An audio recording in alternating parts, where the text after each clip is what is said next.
140 നിയോജക മണ്ഡലങ്ങളിലായി 883 സ്ഥാനാർത്ഥികൾ ജനങ്ങളുടെ വിധി കാത്ത് ഇന്ന് തെരഞ്ഞെടുപ്പിലേക്ക് കടക്കുകയാണ്.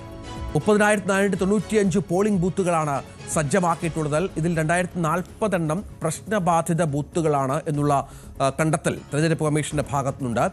2.71 കോടി വോട്ടർമാർ കേരളത്തിൽ പോളിംഗ് ബൂത്തുകളിലേക്ക് എത്തും. അതിൽ എത്ര ശതമാനം പേർ പോളിംഗിന് എത്തും എന്നുള്ളത് നമുക്ക് വൈകുന്നേരത്തോടു കൂടി, ഒരുപക്ഷെ നാളെ രാവിലെയൊക്കെ കൂടിയാകും ഒരു അന്തിമ ചിത്രവും മറ്റും ലഭിക്കുക. പക്ഷേ ഇതുവരെ ഇല്ലാത്ത സുരക്ഷാ ക്രമീകരണങ്ങൾ, മറ്റ് നിബന്ധനകൾ, ആധുനിക സംവിധാനങ്ങളൊക്കെ ഉപയോഗിച്ചുള്ള ഒരു തെരഞ്ഞെടുപ്പ് ആണ് എന്നുള്ളതാണ് ഏറ്റവും പ്രധാനം.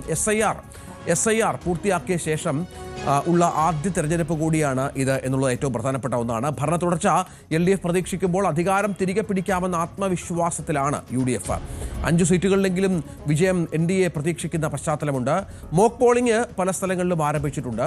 VV അരുണുണ്ട്, ഏറ്റവും പുതിയ വിവരങ്ങളുമായി നവമിയുണ്ട്, ഒപ്പം അനീഷ് കോഴിക്കോട്ട് നിന്ന് ചേരും, ആജ്ഞാ രവീന്ദ്രനുണ്ട്, ശരണ്യ സ്നേഹജനുണ്ട്, ഡാനി പോളുണ്ട്, ഡാൻ കുര്യനുണ്ട്, സാരംഗ് സുധാകരൻ ചേരും. വിവിധ VIP-കളും സ്ഥാനാർത്ഥികളുമൊക്കെ വോട്ട് ചെയ്യാൻ പോകുന്നുണ്ട്. 7 മണി മുതൽ തന്നെ വോട്ടിംഗ് ആരംഭിക്കും. മോഹൻലാൽ അടക്കമുള്ള പ്രമുഖർ 7 മണിക്ക് തന്നെ വോട്ടിങ്ങിന് എത്തുമെന്നാണ് ഇപ്പോൾ വോട്ട് ചെയ്യാൻ എത്തുമെന്നാണ് ഇപ്പോൾ ലഭിക്കുന്ന വിവരം. ഏറ്റവും ആദ്യം VV അരുണിലേക്ക് ചേരണം. അരുണ്, ഇപ്പോൾ നമുക്കറിയാം ഏറ്റവും ഒടുവിൽ വന്നത് പൂഞ്ഞാറിലെയും പാലക്കാട്ടെയും കോഴ വിവാദമാണ്.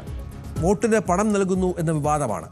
അത് വല്ലാതെ ചർച്ചയായിരുന്നു ഇന്നലത്തെ ദിവസം. അങ്ങനെ ഡീൽ മുതൽ വോട്ടിന് പണം വരെയുള്ള ഒരു വലിയ പ്രചരണ കാലം, അല്ലേ? ദിവസം കുറവാണെങ്കിൽ പോലും അത് വലുതായി നമുക്ക് തോന്നും. വിവാദങ്ങൾ അത്രയധികം, വിഷയങ്ങൾ അത്രയധികം കടന്നു വന്നിരുന്നു.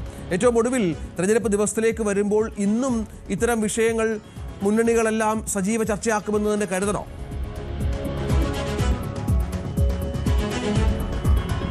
തീർച്ചയായിട്ടും ഏറ്റവും പ്രധാനപ്പെട്ട ഒരു തെരഞ്ഞെടുപ്പ്, ഏറ്റവും നിർണായകമായ 3 മുന്നണികൾക്കും ഏറ്റവും നിർണായകമായ തെരഞ്ഞെടുപ്പ്. തുടർ ഭരണത്തിൽ തുടർച്ച കൊണ്ടുവരാൻ ഹാട്രിക് വിജയ സ്വപ്നവുമായി ഇടതുമുന്നണി പ്രചരണ രംഗത്ത് ഉണ്ട്. അതുപോലെ UDF-നാകട്ടെ ഇത്തവണ ഒരു തിരിച്ചുവരവില്ലെങ്കിൽ ഇനി ഒരിക്കലുമില്ല എന്ന ഒരു തിരിച്ചറിവിൽ നിന്നുള്ള ഒരു പ്രചരണമാണ് UDF-ന്റെ ഭാഗത്തുണ്ട്. അത് BJP എപ്പോഴും തങ്ങൾ ശക്തി കാണിക്കുമെന്ന് പറയുമ്പോഴും കഴിഞ്ഞ തവണ 2016 തുറന്ന അക്കൗണ്ട് പോലും പിന്നീട് പൂട്ടിപ്പോകേണ്ട അവസ്ഥ 2021 അതിൽ ഇത്തവണ മാറ്റം വരുത്തും. നിർണായക ശക്തി 1-2 സീറ്റുകൾ വിജയിക്കുകയല്ല, പക്ഷേ ഭരണ സംവിധാനത്തെ തീരുമാനിക്കാനുള്ള നിർണായക ശക്തിയായി മാറുമെന്നാണ് BJP-യുടെ അവകാശവാദം. അങ്ങനെ 3 മുന്നണികൾക്കും ഏറ്റവും പ്രധാനപ്പെട്ട ഒരു തെരഞ്ഞെടുപ്പ്. മാത്രമല്ല ഇവിടെ മോക്ക് പോളിംഗ് അടക്കമുള്ള നടപടികൾ ഇതിനകം ആരംഭിച്ചു കഴിഞ്ഞു. ഞാൻ കരിക്കകം സ്കൂളിലാണ് ഉള്ളത്. ഇവിടെയൊക്കെ മോക്ക് പോളിംഗ് നടക്കുകയാണ്. രാഷ്ട്രീയ പാർട്ടി പ്രതിനിധികളും തെരഞ്ഞെടുപ്പ് ഉദ്യോഗസ്ഥരും ഒക്കെ ഉണ്ട്. വളരെ സൂക്ഷ്മമായാണ് തെരഞ്ഞെടുപ്പ് കമ്മീഷനും ഓരോ നടപടിക്രമങ്ങളും ഇത്തവണ വിലയിരുത്തുന്നത്. അത്രയധികം വീറും വാശിയുമുണ്ട്. രഞ്ജിത്ത് സൂചിപ്പിച്ച പോലെ നിരവധി വിഷയങ്ങൾ ഉയർന്നു വന്നു. ആദ്യഘട്ടം ഡീൽ ആരോപണം, CPM-ഉം BJP-യുമായി ഡീൽ എന്ന കോൺഗ്രസ്, BJP-യും കോൺഗ്രസും എന്ന CPM, തിരികെയുള്ള ആരോപണങ്ങളുമൊക്കെ ഉയർന്നു വന്ന ഒരു തെരഞ്ഞെടുപ്പ്. ഏറ്റവും ഒടുവിൽ ഇന്നലെ പാലക്കാട് ശോഭാ സുരേന്ദ്രൻ പണം നൽകി വോട്ടർമാരെ സ്വാധീനിക്കാൻ ശ്രമിച്ചു എന്ന ആരോപണം, പൂഞ്ഞാറിൽ പ്രശ്നങ്ങൾ, വർഗീയ പരാമർശങ്ങൾ പലയിടത്തും ഉണ്ടായ ഒരു തെരഞ്ഞെടുപ്പ്, പരസ്പരം വർഗീയ ആരോപണങ്ങൾ ഉയർത്തിയ തെരഞ്ഞെടുപ്പ്. ഞാൻ നിൽക്കുന്നത് കഴക്കൂട്ടം മണ്ഡലത്തിലാണ്. കഴക്കൂട്ടത്തും അതിശക്തമായ പോരാട്ടം നടക്കുന്ന CPM ത്രികോണ പോരാട്ടം എന്ന് പറയാമെങ്കിലും ഇടതുമുന്നണിയും BJP-യും തമ്മിൽ വലിയ പോരാട്ടം നടക്കുന്ന ഒരു മണ്ഡലമാണ് കഴക്കൂട്ടം. മുൻ മന്ത്രി കടകംപള്ളി സുരേന്ദ്രൻ CPM-ന്റെ സംസ്ഥാന സമിതി അംഗം കൂടിയാണ്. അദ്ദേഹം ഇവിടെ വീണ്ടും ജനവിധി തേടുന്നു. BJP-ക്ക് മുൻ കേന്ദ്ര സഹമന്ത്രി കൂടിയായ V മുരളീധരൻ, 2 നേതാക്കളും തമ്മിലുള്ള അതിശക്തമായ പോരാട്ടമാണ് ഇവിടെ നടക്കുന്നത്. തീർത്തും അപ്രവചനീയമായ ഫലം ആകും ഇവിടെ എന്നുള്ളത് ഉറപ്പാണ്. T. ശരത് പ്രസാദ് എന്ന മുൻ MLA ആണ് UDF ഇത്തവണ ഇവിടെ കളത്തിലിറക്കിയിരിക്കുന്നത്. ഏതായാലും കടകംപള്ളിക്കെതിരെ ഏറ്റവും ഒടുവിൽ ചില ആരോപണങ്ങളടക്കം ഈ ഒരു ക്ഷേത്രത്തെ പൂജാരിയുടെ മരണവുമായി ബന്ധപ്പെട്ട ആരോപണങ്ങളടക്കം BJP ഉയർത്തിക്കൊണ്ടുവരുന്നുണ്ട്. അതിൽ കടകംപള്ളി തന്നെ ഇപ്പോൾ ക്രൈംബ്രാഞ്ച് അന്വേഷണം ആവശ്യപ്പെട്ടിരിക്കുന്നു. അങ്ങനെ ഓരോ ഇഞ്ചിലും ഓരോ അണുവിലും വീറും വാശിയും ഉള്ള തെരഞ്ഞെടുപ്പ്. തിരുവനന്തപുരത്തിൻ്റെ മണ്ഡലങ്ങളുടെ പ്രത്യേകതകൾ പരിശോധിച്ചാൽ മാത്രം നഗരമണ്ഡലങ്ങളിൽ മാത്രം അതിശക്തമായ പോരാട്ടം നടക്കുന്ന നഗരമണ്ഡലങ്ങളുണ്ട്. അത് നേമത്ത് BJP-യുടെ അക്കൗണ്ട് തുറന്ന മണ്ഡലം, പിന്നീട് പൂട്ടിച്ച മണ്ഡലം, കഴിഞ്ഞ തവണ പൂട്ടിച്ച V ശിവൻകുട്ടി ഇത്തവണ അത് ഇരട്ട താഴ്ട്ട് പൂട്ടുമെന്ന് പ്രഖ്യാപനവുമായി മത്സരിക്കാനിറങ്ങുന്നു. എന്നാൽ ഒരു കാരണവശാലും ഇത്തവണ BJP പരാജയപ്പെടില്ല. വളരെ നേരത്തെ സംസ്ഥാനത്ത് ഏറ്റവും അധികം സ്ഥാനാർത്ഥി പ്രഖ്യാപിച്ച BJP-യുടെ മണ്ഡലം കൂടിയാണ് നേമം. സംസ്ഥാന അധ്യക്ഷൻ രാജീവ് ചന്ദ്രശേഖർ മത്സരിക്കുന്ന മണ്ഡലത്തിൽ വളരെ നേരത്തെ അദ്ദേഹം തന്നെ സ്ഥാനാർത്ഥി പ്രഖ്യാപിച്ച അപൂർവത നേമത്ത് ഉണ്ടായിരുന്നു. തിരുവനന്തപുരം സെൻട്രൽ അതിശക്തമായ പോരാട്ടം നടക്കുമെന്ന് ഉറപ്പാണ്. സിനിമാ താരം സുധീർ കരമനയും CP ജോൺ ഇത്ര പതിറ്റാണ്ടുകളുടെ രാഷ്ട്രീയ പാരമ്പര്യമുള്ളപ്പോഴും ഇതുവരെയും ഏതെങ്കിലും ഒരു സഭയിലേക്ക് പാർലമെന്റ് രംഗത്തേക്ക് വരാൻ അദ്ദേഹത്തിന് കഴിഞ്ഞിട്ടില്ല. അദ്ദേഹം ഇത്തവണ വളരെ പ്രതീക്ഷയോടുകൂടി ഇവിടെ CMPക്ക് ആ സീറ്റ് കോൺഗ്രസ് വിട്ടു നൽകുകയായിരുന്നു. CP ജോണും സുധീർ കരമനയും BJPയുടെ സിറ്റി ജില്ലാ അധ്യക്ഷൻ കരമനയും ഏറ്റുമുട്ടുന്ന തിരുവനന്തപുരം വളരെ ശക്തമായ പോരാട്ടം നടക്കുന്ന മണ്ഡലമാണ്. വട്ടിയൂർക്കാവ് ഒരിക്കലും സംസ്ഥാനത്ത് തന്നെ ഏറ്റവും അധികം ശ്രദ്ധിക്കപ്പെടുന്ന മണ്ഡലങ്ങളിൽ ഒന്ന്. VK പ്രശാന്തും അതുപോലെ തന്നെ K മുരളീധരൻ, അദ്ദേഹം അവിടുത്തെ മുൻ ജനപ്രതിനിധിയായിരുന്നു. അവിടെ നിന്ന് അദ്ദേഹം വടകരയിലേക്ക് പോകുന്നു. തിരികെ എത്തി മുരളി വീണ്ടും വട്ടിയൂർക്കാവ് പിടിച്ചെടുക്കാൻ എത്തുമ്പോൾ മേയർ ബ്രോ പിന്നീട് MLA ബ്രോയെ മാറി പ്രശാന്തിനെ നിലനിർത്താമെന്ന് CPM ഉറച്ചു പ്രതീക്ഷിക്കുന്നു. എന്നാൽ R ശ്രീലേഖ എന്ന മുൻ IPS ഉദ്യോഗസ്ഥയെ ശാസ്തമംഗലം വാർഡ് കൗൺസിലർ ഇറക്കിക്കൊണ്ട് BJPയും അവിടെ ശക്തമായ പോരാട്ടമുണ്ട്.